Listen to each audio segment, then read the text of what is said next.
Hello বন্ধুরা, আমরা একটু যাচ্ছি পার্লারে।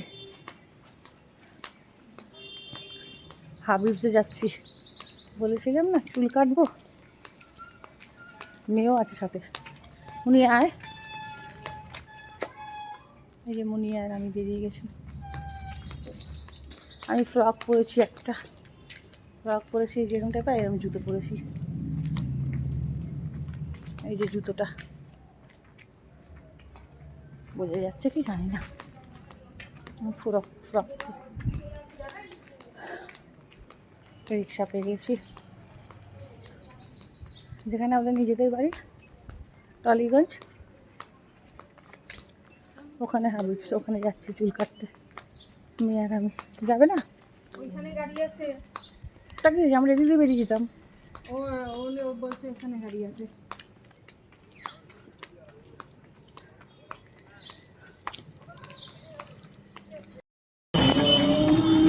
বাবা, পেয়েছি একটা কষ্ট শেষে টোটো রিক্সা।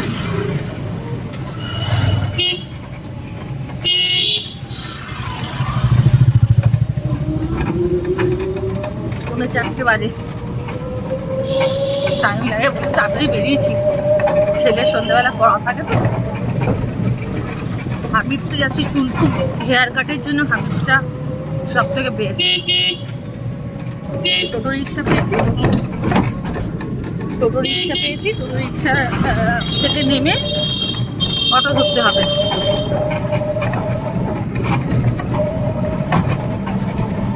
অটোতে বেশিক্ষণ না, 3-4 মিনিট।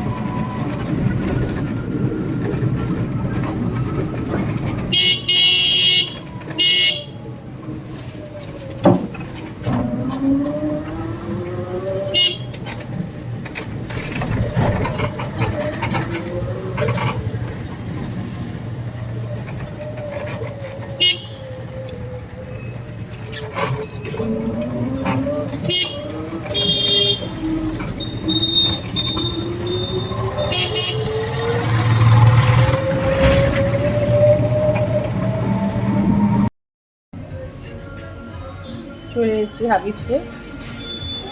তখন তো আসলাম, আপনাদেরকে দেখাচ্ছিলাম। এই যে চুল হেয়ার কাট করছে। নাম কি তোমার? আব্দুল। আমার হেয়ার কাট করছে এই যে হাবিবস লেখা এতে। টালিগঞ্জ অশোকনগরে আমাদের যেখানে বলেছিলাম নিজেদের বাড়ি, ওখানেই রোড দেখা যাচ্ছে। এই যে পেছন দিয়ে গাড়ি যাচ্ছে, ওই যে ওই অটো যাচ্ছে একদম রোডের ওপরেই। যারা টালিগঞ্জে থাকেন চলে আসতে পারেন। খুব সুন্দর কাজ।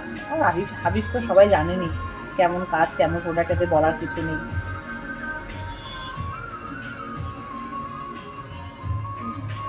একটুখানি খান, ভালো খান। সেরকম যদি চুলের ব্যাপারেও কিছু ভেবে থাকেন বা স্কিনের ব্যাপারে, একবার করে দেখবেন। খুব ভালো কাজ। এর আগেও আমি করেছি যখন অশোকনগরে ছিল।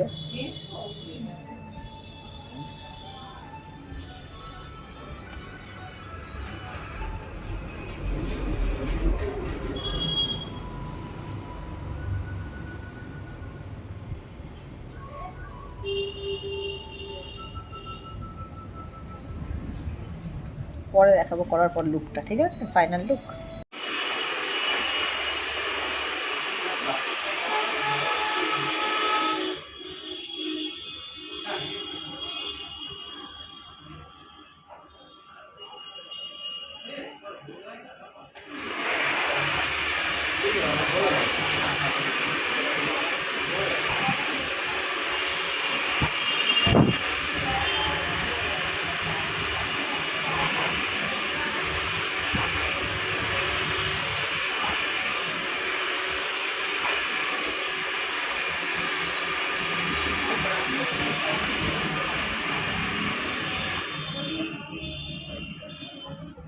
আব্দুল গ্যাস সেট করছে আর আমি ক্যামেরা থেকে তুলছি।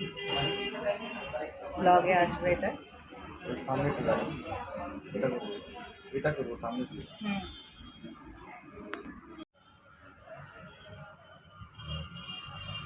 এই যে মাস্টার।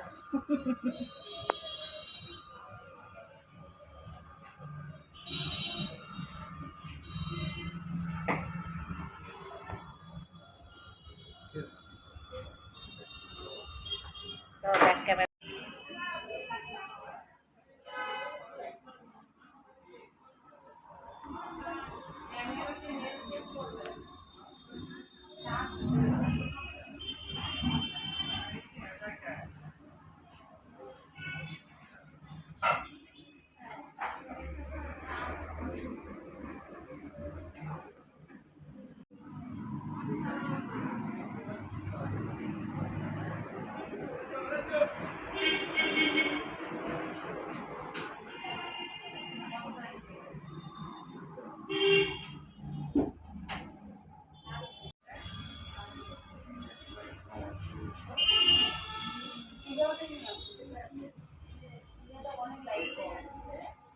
দারুণ হয়েছে, দারুণ।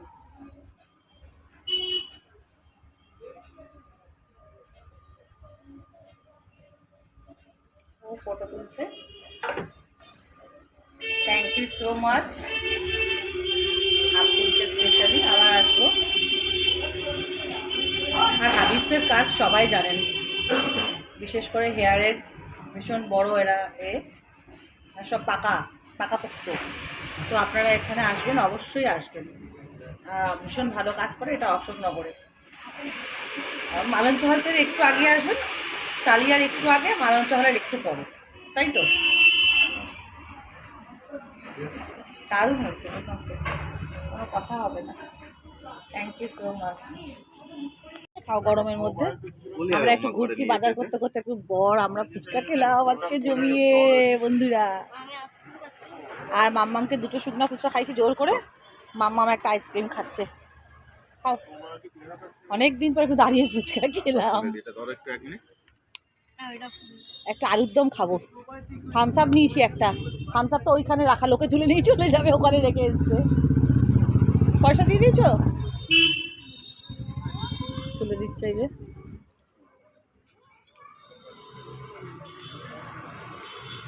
খুব সুন্দর জল ফুচকা খেলাম। আমাদের এখানে ফুচকা দারুণ বানায়, কলকাতার ফুচকার নাম আছে সব জায়গায়।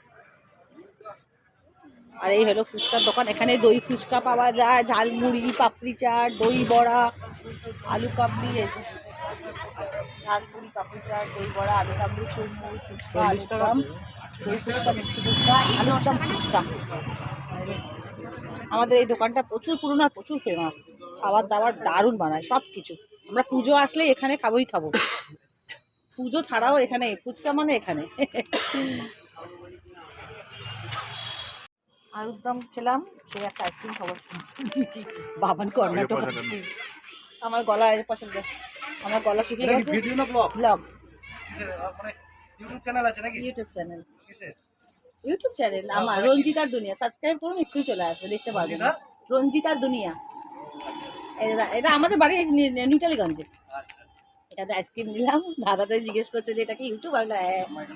হাই বলে দিন, আপনাকে দেখতে পারবেন, সোমবার ভিডিওতে দেখতে পারবেন।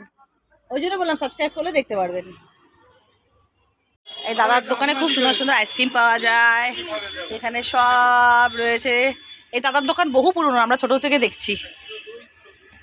দাদার বাবা বসেন, দাদা এখন বলে হাতে করে বসছেন না, হালে করে। আগে বাবা তো, এখন দাদা। আচ্ছা, আইসক্রিম টাইসক্রিম এখানে সব পাওয়া যায়। এখানে ক্যাডবেরি, এখানে ক্যাডবেরিও হয়ে আছে। যেখানে আলুর দম ফুচকা খেলাম ওই দোকানে, দাদার দোকানে। এই যে বাংলার পুষ্টি, বাংলার সৃষ্টি, বাংলার পুষ্টি, বাংলার সৃষ্টির দোকান। আমাদের একদম ওয়ারলেস পার্কে, আমাদের এটা পুজোর আড্ডা। পুজো মানেই ওয়ারলেস পার্ক। আর এই দোকান আর ওই দোকান, থামস আপ, ক্যাডবেরি, সমস্ত আইসক্রিম টাইসক্রিম আমাদের প্রতি বছর এখানেই খাওয়া হয়। এই হলো রোববারের জন্য নিয়ে চলে এসেছি মাটন, পুরো রেয়াজি মাটন নিয়ে এসে রাখলাম। কালকে করব, আজকে স্যাটারডে, কাল সানডে। এই যে মাটন, একদম রেয়াজি মাল।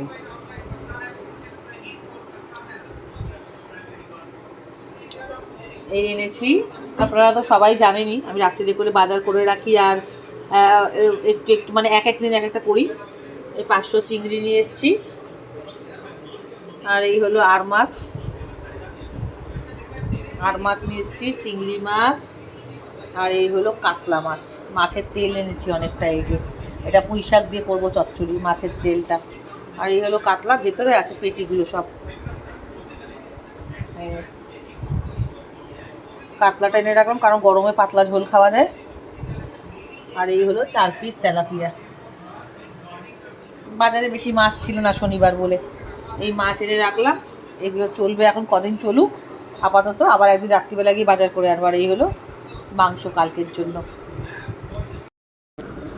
বন্ধুরা, রোববারটার বাড়িতে কিছু বানাই নাই, ব্রেকফাস্ট ঘুগনি দোকান থেকে আনা, এই যে পেটাই পরোটা, আর এই হলো একটু এটা ছানা ভাজা না কি সন্দেশ বলে, এত সুন্দর খেতে না। আমি তো এমনি মিষ্টি খাই না, পছন্দও না, মাঝে সাঝে খাই, এরম টাইপের খাই, খুব কম মিষ্টি খাই। এই হলো সকালবেলা ব্রেকফাস্ট করব। আর রান্না মাটন টাটন হবে বলে তা মাটনটা হলে তো টাইম লাগে, ওই জন্য আমি আর আজকে আর ব্রেকফাস্টে গেলাম না। না, বলেছিলাম লুচি বানিয়ে দেবো, মানা বললো না, আমার মেয়ে বললো না তুমি আর এত গরমে এত কষ্ট করতে হবে না, তুমি বাইরে থেকে আনো। আমি বাইরের খাওয়া সত্যি বলছি মন থেকে একদম পছন্দ করি না। আর এই যে মাটনটাও করি না ভয়ে ভয়ে, না ছেলে মেয়েকেও বেশি খাওয়াতে চাই না নিজে, কিন্তু ছেলে মেয়ের ডিমান্ডেই আমি মাটন আনি। আমি কিন্তু এক পিস খেলে বিশ্বাস করুন আমার ফ্যাট লিভার, আমি এক পিস খেলে আমার গা গুলিয়ে যায়, আমি খেতে পারি না। হ্যাঁ, গুড আফটারনুন বন্ধুরা। আজকে রোজিলা দিনের সবাইকে স্বাগত জানিয়ে, আজকে সানডে, হ্যাপি সানডে, এনজয়। এখান থেকে ব্লগটা শুরু করছি। এখান থেকে না, অ্যাকচুয়ালি স্যাটারডে শুরু করেছি, ভিডিওটা পাবেন সোমবার দিন। এটা হলো রেয়াজি মাটন। আজকে হবে মাটনের এই বড় ধামসা আলু দিয়ে, বিগ সাইজের আলু দিয়ে ঝোল, আর হবে হলো এই লাল করে রাঁধুনি ফোড়ন দিয়ে আর একটু পেঁয়াজ দিয়ে উচ্ছেটাকে লাল করে ভাজছি আগে, নুন হলুদ দেবো একটু। এটা হবে উস্তার ঝোল, একটু কুমড়ো আলু আর উস্তা দিয়ে হবে একটু মাখো মাখো গা মাখো ঝোল। আর হবে মাটনের মানে গা মাখো উস্তের একটা তরকারি হবে, আর এই হবে মাটনের রেয়াজি মাটনের পাতলা করে একটু ঝোল করব।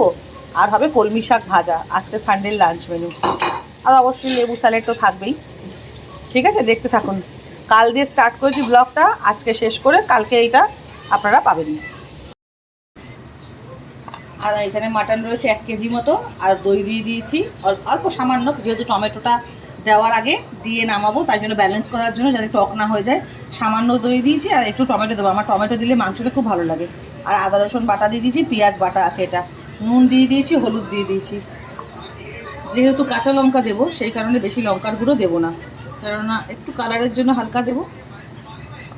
আমার খুব ছোট্ট চামচ, মনে হয় অনেক দিলাম না, এই যে কুচকি একটু চামচ এটা দিলাম। ধনের গুঁড়ো দিব, জিরের গুঁড়ো, ব্যাস, নুন দেওয়া আছে। আর দেবো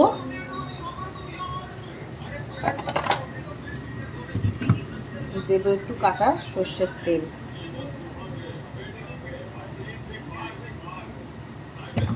এই দিয়ে মাখাবে।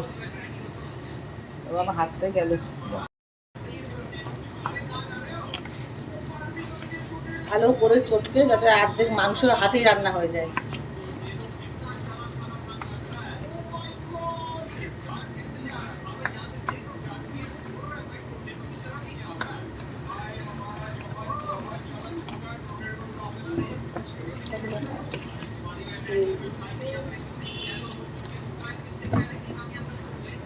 ততক্ষণ তুমি মাখো, আমি এইটা গোটা গরম মশলা ফোড়ন দিয়ে দিই, দিয়ে দেবো গোটা গরম মশলা ফোড়ন,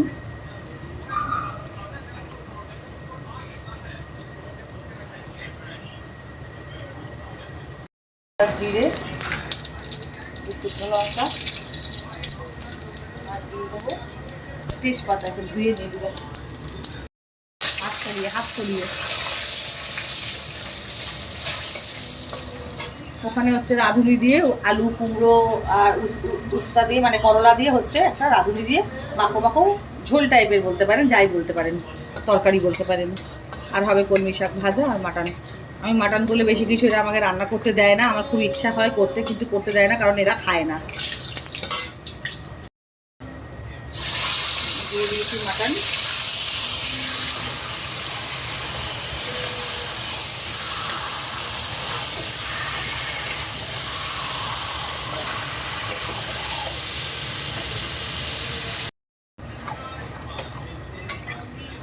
এটা সিটি মেরে করবো না, একদমই সিটি দেবো না। আমি খুব সুন্দর মানে সিটি মেরেও মাংস আগে বয়েল করে নিয়ে আমি রান্না করি মাটনটা, কিন্তু মাঝে সাঝে এরকমভাবে করে কড়াইতে করলে বেশি টেস্ট হয়। আমি দেখেছি, আমি আগে কী করতাম, তাড়াতাড়ি করে আমার সিটি মেরেও আমার মানে প্রচণ্ড স্বাদ হয়, সেটা বড় কথা না। বড় কথা হলো কড়াইটাতে বেশি কষে করলে বেশি একটা আলাদাই অন্যরকম লাগে খেতে।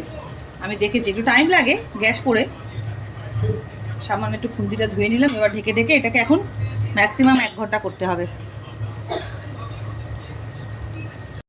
এই হলো মাটন হয়ে গেছে, অনেকটা হয়ে এসছে, আর একটু হবে। আলুটা যেহেতু কিছুক্ষণ আগে দিয়ে একটু জল দিলাম, চন্দ্রমুখী আলু এক্ষুনি গলে যাবে, আর প্রায় হয়ে গেছে মাটনটা। আর ওপর থেকে যে যাতে দই আর টমেটোটা মিলে গিয়ে বেশি টক না হয়, সেই কারণে আমি টমেটোটা লাস্টে দিলাম। এই যে ওপর থেকে এই যে ঝোল করবো একটু, আর একটু কম হবে, আর একটু ফুটবে মাটনটা, আর একটু হবে। আর ওদিকে তেল বসিয়ে দিয়েছি, হবে পেঁয়াজ কোচানো আছে, ওখানে রসুন ছাড়িয়ে দিয়েছি, আর এই হবে কলমি শাক ভাজা। ফাইনাল লুক দেখাচ্ছি।